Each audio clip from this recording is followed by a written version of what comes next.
Constitution amendment میں سب سے زیادہ اس وقت جس آرٹیکل کو ڈسکس کیا جا رہا ہے دیٹ از آرٹیکل 243 جو کہ فوج سے ریلیٹڈ ہے, ملٹری انسٹیٹیوشن سے ریلیٹڈ. اب اس میں جو پاسبل چینجز ہیں اس کو اگر ہم تفصیل سے دیکھیں تو اس میں 2-3 چیزیں ہیں.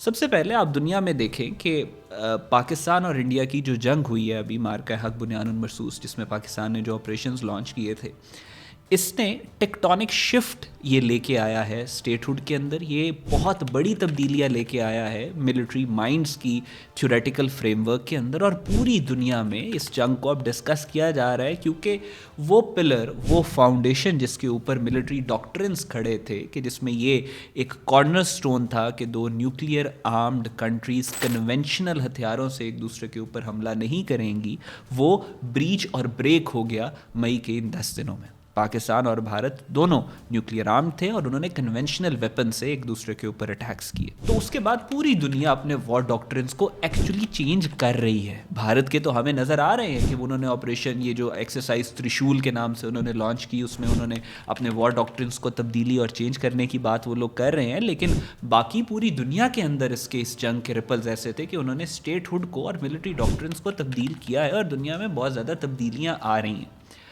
اسی سارے لارجر کانٹیکسٹ کو مد نظر رکھتے ہوئے پوری دنیا کے اندر ریفارمز ملٹری کے اندر ہوئی. 2015 میں, اب سے تقریباً 10 سال پہلے, چائنا نے SSF کے نام سے یہ ریفارمز لے کے آئے, جس میں انہوں نے سائبر, الیکٹرانک, ایئر, سی, لینڈ کو آپس میں انٹیگریٹ کیا. پھر چائنا کے فوراً بعد رشیا نے VKS کے نام سے یہ ریفارمز لائے, جس میں انہوں نے بھی اپنے cyber, electronic, space, non space, ان سارے وارفیئرس کو آپس میں انٹیگریٹ کیا.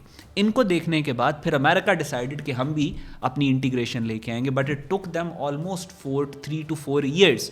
2019 میں جا کے پھر امریکنز نے اپنی اسپیس کمانڈ کو, اپنی سائبر سیکیورٹی کو انٹیگریٹ کیا لینڈ, سی اور ایئر کے ساتھ.